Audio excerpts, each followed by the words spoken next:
చెప్పండి మీరు తెలంగాణలో ఎన్ని వస్తాయి మీకు? మాకు 12 నుంచి 14 12 నుంచి 14 క్లియర్ గా వస్తున్నాయి. టోటల్ ఉంది 17 మీకు 12 నుంచి 14 బీఆర్ఎస్ కు వాళ్ళకు 10 నుంచి 12 బీజేపీ వాళ్ళైతే వాళ్ళు ఒక 12 నుంచి 14 అంటున్నారు. వాళ్ళు ఉన్న 17 కలల్లో ఉన్నారు. వాళ్ళు ఏంటి ప్రభాకర్ గారు మీకేంటి ఎన్ని దేశంలో మొత్తం నాశనం అయ్యేటప్పుడు గీయడం గెలుస్తారు సార్ వాళ్ళు. 16 గెలుస్తున్నామండి మేము. దేశంలో బీజేపీకి 370 మిత్రపక్షాలతో కలిపి తెలంగాణ రాష్ట్రంలో దేశంలో 370 తెలంగాణ స్టేట్ కే చెప్తున్నా 16 వస్తున్నాం మేము. 16 లో గెలుస్తున్నాం. నేను 16 లో గెలుస్తున్నాం. హైదరాబాద్ కూడా గెలుస్తున్నాం. మేము గాలికి చెప్పడం లేదు. గాల్లో బాణాలు వేస్తే గెలవడం సాధ్యం కాదు. గాల్లో బాణం వేసినంత ఈజీ కాదు హైదరాబాద్ గెలవడం. అది బాణమా మీరు అట్లా కలలు బాణమా ఆశీర్వాదమా మీకే తెలుస్తుంది. గతంలో కూడా ఇక్కడే మాట్లాడేవాళ్ళు. ఎవరైనా రేవంత్ రెడ్డిని ఓడగొట్టింది మేమే, కేసీఆర్ ని ఓడగొట్టింది మేమే. గుర్తుపెట్టుకోవాలి. రజనీకాంత్ రేపు మోడీ ఓడగొట్టేది మేమే, రాసుకో. అది కేసీఆర్ ని ఓడగొడతారని ఊహించారా?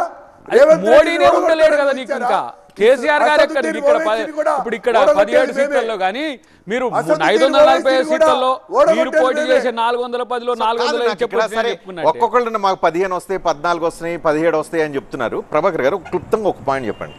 ఈ మొన్నే అసెంబ్లీ ఎన్నికలు అయిపోయినాయి. ఇప్పుడు పార్లమెంట్ ఎన్నికల్లో ప్రజలు ఏం చూసి ఓట్లు వేశారు? ఓట్లు వేయాలి. మీరు మీ 4 నెలల పాలన చూసి ఓట్లు వేస్తారా?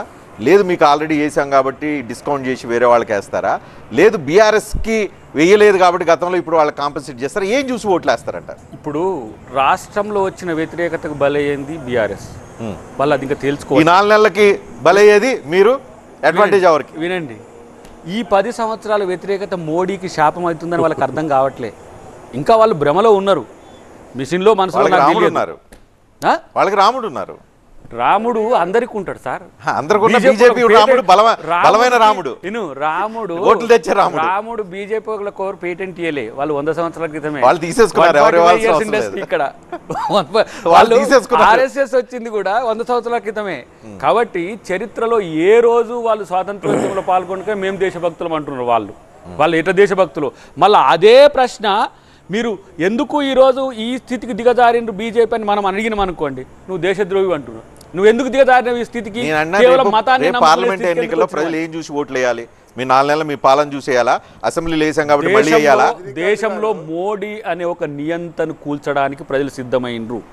అది తెలంగాణ కాదా? దేశంలో లేదా? తెలంగాణ ప్రత్యేకత కదా నేను అంటున్నా. మీరు ఒక ఆంధ్రప్రదేశ్ తప్ప భారతదేశంలో ఆంధ్రప్రదేశ్నే వచ్చే ప్రతి సీటు మోడీ మొండిగానికి పోతున్నాయండి తప్ప ఇంకా ఎక్కడ కూడా. ఎందుకంటే ఆడ బాబు దేశంలో లేదా? కాదు, ఎవడు గెలిచినా బోడే కదా. ఎవడు ఆ దరిద్రం ఆంధ్రప్రదేశ్ కి మాకు అట్లా. రజనీకాంత్ గారు కలలు కనాలి, వీళ్ళు కలలు కనాలి, ఉండాలి, గాల్లో మెడలు కట్టుకుంటూ పోవాలి. చూస్తావు అదేం భవిష్యత్తు. అది ఇంకెన్నో రోజుల్లో లేదు, చూస్తారు మీరు. బీజేపీ భవిష్యత్తులో చూడబోయే రిజల్ట్ చెప్తున్నారు. గుండె నిబ్బరం చేసుకోండి. మీ ఎంపీలను తరిమి కొడుతున్నారు, గుర్తుపెట్టుకోండి. మీ మోదీ మీడియా చూపిస్తలేదేమో కానీ మీ ఎంపీలను తరిమి కొడుతున్నారు, ఊళ్ళో రాణిస్తలేరు. ఎక్కడ? నీ ఉత్తరప్రదేశ్ లో, నీ మధ్యప్రదేశ్ లో.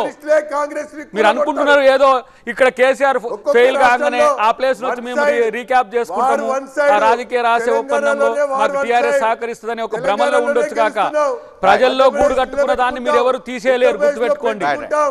రాజస్థాన్ ని కలుపుకుంటాం. ఈ రాష్ట్రం మొత్తంలో, దేశం మొత్తంలో కూడా బీజేపీనే మళ్ళీ అధికారంలో. ఈరోజు వాయనాడుకి రాహుల్ వచ్చాడంటేనే అర్థమైంది. రాహుల్ మాటకి రేవంత్ రెడ్డి గారి మాటకి ఎంత కాంట్రాడిక్షన్ ఉందో మనకు కనిపిస్తా ఉంది. కమ్యూనిస్టుల పుణ్యమాని.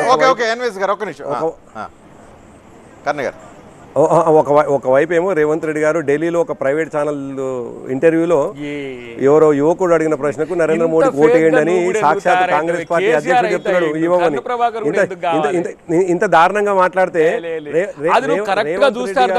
కడుపు నిండా నరేంద్ర మోడీ గెలవాలనుకుంది, రాష్ట్రంలో మాత్రమే నన్ను కాపాడాలని నరేంద్ర మోడీ అనేటువంటిది ఉంది.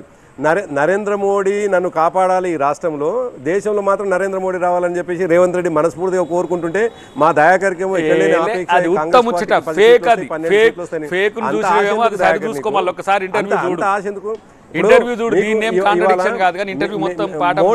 మోడీ అనుకూలమైన మీడియా దగ్గరికి పోయి ఏం మాట్లాడుతున్నా చూస్తలేమా మనం? రేవంత్ రెడ్డి గారు మోదీ అనుకూలమైన సరే మీడియా తప్ప మోడీని విమర్శించింది ఎక్కడ పోయి మాట్లాడుతున్నాడు? మీరు ఇతర ప్రాంతాల నాయకులు రైతు రుణమాఫీ ఏంటి కన్ఫర్మా? రైతు రుణమాఫీ డెఫినెట్ గా చేయగలుగుతాం. చూసి నమ్మమంటారు తెలంగాణ ప్రజలు? లేదు అనుకుంటే రేవంత్ రెడ్డినో కాంగ్రెస్ చూసి నమ్మాలా? రేవంత్ రెడ్డి గారిని చూసి నమ్మండి. కాంగ్రెస్ పార్టీ గతంలో చేసిన, మీరు రాజశేఖర రెడ్డి గారి నుంచి మొదలు పెడితే రైతుల పక్షాన కాంగ్రెస్ పార్టీ ఎట్లా ఉందో రైతులకు తెలుసు, వీళ్ళకు తెలియదు. రైతుల పట్ల ఉన్నది ప్రాజెక్టు పైసల కోసం. తెలంగాణ రాష్ట్రం నేనేమన్నా ఆంధ్రప్రదేశ్ ఏం తెలంగాణ ఏది సార్? దీంట్లో తెలుగు రాష్ట్రాల్లో మా మొడాలిటీస్ ఉన్నాయి కదా. నేనంటున్నా తెలంగాణలో రైతు ఈ రోజు మా వైపు రావడం వల్లనే బీఆర్ఎస్ కి అలా రాజకీయ సమాధి అయింది. ఇలా మేము మా మీద అంత గౌరవంగా అంత ప్రేమగా ఉన్న రైతును కాపాడుకునే హక్కు కాంగ్రెస్ పార్టీకి ఉన్నది.